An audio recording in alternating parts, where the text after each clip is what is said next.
Hello, this is Eric of Sparky Studio and welcome to my review of the Maono PD200X. This was sent to me from Maono for a review. No money was exchanged, and yes, this is a totally honest review. And in fact, you'll be listening to this microphone almost the entire time, set up to PC, Android, mobile phone that is, and of course XLR. Now let's get started. Sparky Studio. Yeah. This is the Maono PD200X. We have a USB Type-C connection, RGB, and headphone, as well as XLR connection type. With our USB connected, we have our RGB. We have the white, red, orange, yellow, green, light blue, darker blue, and violet. And we also have this rainbow look that looks really cool with the foam off. Our microphone capsule is on the top front, as we can see through that grill. Let's put our foam back on and check out the connection point for connecting to a boom. To change the size, we have this adapter. Screw that in, and we have 3/8 from 5/8 desk stand. We just screw this on here, pop on the desk part, tighten that on, and here we have it. And right now we're listening to the Maono PD200X connected to PC, and we can customize the sound of this microphone through software. Now let me show you about this software on Maono's website, and the entire time you'll be listening to the audio from this microphone, just as you were when I was talking about the desk stand the entire time. Right now we are on Maono.com. And if I want to get the software for this, I can go down here to Maono Link under support, which we're at right now. And in my case, I have Windows. So I'm going to download the software right here. So I'm using WinRAR to open this. There are other programs as well, but this is what I'm using. Here's my instruction manual that comes with the file, as well as the software needed if I want to adjust my microphone. And I can now change all my settings. We can change the gain level of our microphone, reducing or increasing the volume of the microphone to PC. Here we can change our monitoring on or off if you have headphones, and we can change the tone of our audio. Right now we are natural. Let's go to legacy, and this is the sound of legacy, and now we're back to original, and let's change it to deep tone and see if there's any difference at all. I'll leave it on deep tone because I like the sound of being deep.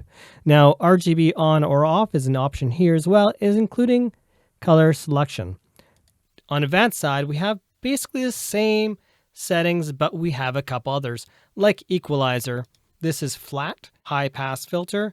We can go to presence boost, that's boosting the sound of yourself, and limiter will limit the highest, loudest volume that we're at. So let me scroll down and show you how it limits my volume as we change that. So that is our limiter. And compressor is somewhat similar in a sense, but it compresses those high peaks, so we're less likely to clip and distort when we speak really loudly. And as I move down, it's going to reduce the volume, but also reduce those peaks in terms of my loudness. So a compressor could be useful to use if you're going to accidentally clip your audio. And here is where we can update our firmware, which I just updated the firmware. And we can also factory reset our settings by clicking here. How about this last setting?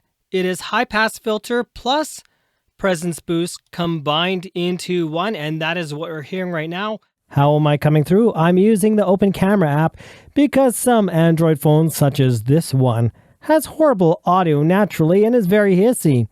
Open Camera controls your mic volume so it's not overly aggressive on your Android mobile phone. Right now we're connected to the Maono Link software, and I can change my tone just like I can on the PC, changing through all these settings. And I personally prefer legacy for my tone of voice. How am I coming through? Just to verify, this is the microphone, and let's press mute now. If I'm coming through. Yeah. Right now you are hearing XLR connection type to this microphone. You'll notice RGB is not on because XLR does not power this. This is a dynamic microphone, which means we do not, yes, I repeat, do not use phantom power. This is more similar to the SM7B or MV7. You just simply connect it, no extra power source needed. However, if you need more volume, because we do need a lot of gain when connected to XLR. If you need more volume, you can use a preamp or simply get a Vocaster 2 or Elgato Wave XLR, both reviewed on this channel. Also, I use the Zoom F3, but that's not such an interface so much to the PC as it's a field recorder that does 32-bit float. Let's listen to the silence.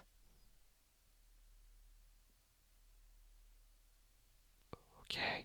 When connected to XLR connection type, we'll notice that audio is super clean, and that is something you want if you want the best sounding audio without having some hiss in the background.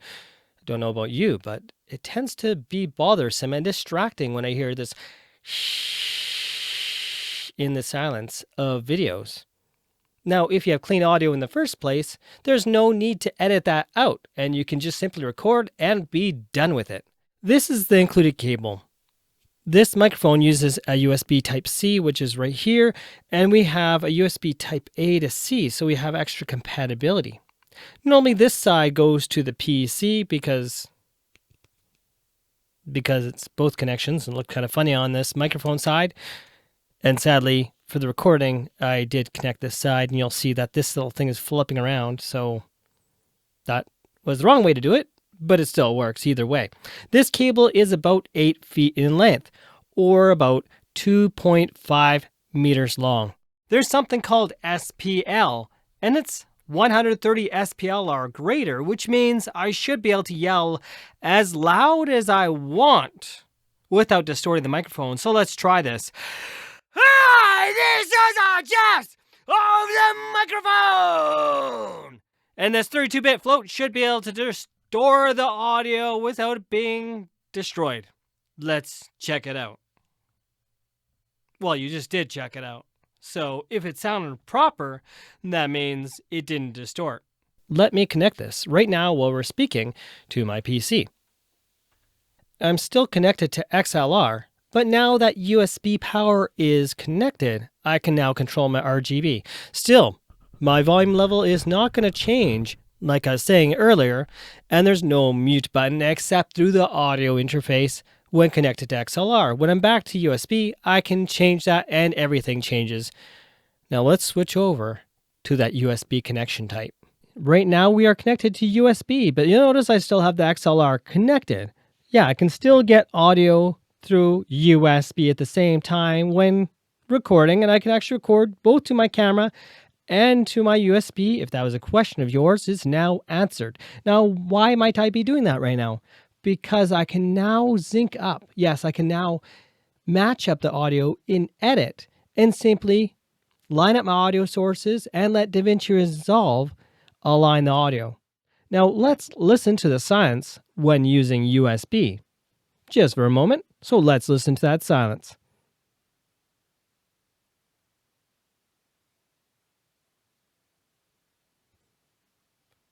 Okay, so that's just to give you a test of how silent it is. I do have a bit of fan noise right here, a very little bit of noise, but it's still there. So this might be slightly quieter than we hear. However, the beautiful part is it's very silent altogether, so overall, quite an impressive showing. Now let's continue on to the functions when using USB. We can control our volume through here and turn it up and down, and I don't know what level I'm at, but let's see. I'm going to look at my computer, and I'm going to press in this button, which I don't know what it does, and I don't know if it did a darn thing at all or not. I'll have to look at the software, and let's press the mute button. And now I unpress the mute button. Now I found out. So if I press that in, it changes the headphone volume separately from the microphone volume. Interesting. RGB control is not the best when pressing the button. See, it's not as sensitive as it should be. It's a real pain using the RGB button. So I'd recommend for your purpose is set the RGB and leave it. The software itself should function pretty much instantly, and it does. How about the boom arm? How good or not good is the boom arm? Well, let's see. If I try to move around, it tends to stay in place. The bottom is turning. Let's see, I can turn that knob a bit more, and it still turns a bit here. How about right here? Very stiff, nice. The XLR is not going to move it anywhere, so perfect there. In terms of touching it, yeah, it can definitely go through there. You can get a shock mount, like the shock mount I show with my MV7X, to reduce the sound through the body of the microphone. But if I do touch on the body, definitely can hear it like no tomorrow. If I touch on this outer body here, it looks like it's a shock mount, but it's really... that can make really cool sounds. It's like you're playing a record. I'm a little fascinated by that. And if I touch the bottom here, it's like a violin. Now let's do a noise rejection test. We're talking at the front of the microphone. Let's move over 90 degrees and hear how the sound drops off. And now let's go to the back end of the microphone and let's go back to the front. Let's go to the top of the microphone, back to the front, and the underside of the microphone, and back to the front of the microphone. Now, one thing we want to test as well is noise rejection with my computer fans. So let's turn those up. Turned up to over 2,000 RPM, and they're definitely not quiet. Now, let's listen to this microphone right now as I'm speaking right now.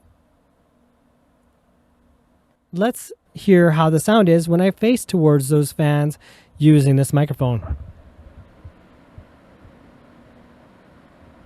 Now let's get to game streaming, and I'm not going to have my fans super loud like this.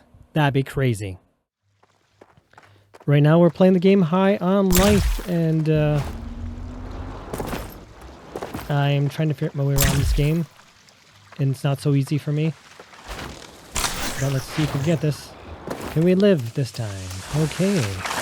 No! No! Oh great, yeah, let's go into the toxic shit. And why can't I get up here? Come on, let me up. Let me up. Okay. Okay. Right now we're playing game of Ghostwire Tokyo, and I can change my tone of my voice just like this. And let's check out the game. Fairly nice, bright graphics. Get rid of the trash. Just leave it for now. Keep moving. Interesting looking goo of sorts. And let's check out what's here. Some fog. I can't cross the fog on this Ghostwire Tokyo.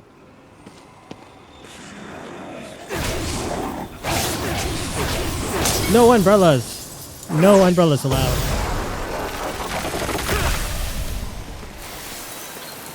There. You don't bring umbrellas. That's not allowed. That's one scary tree. Looks alive. Referring to this tree.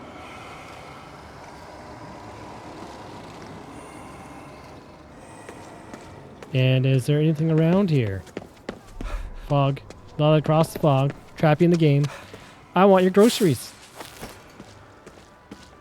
Shish kebabs. Discovered. Ooh. I see a phone booth. What?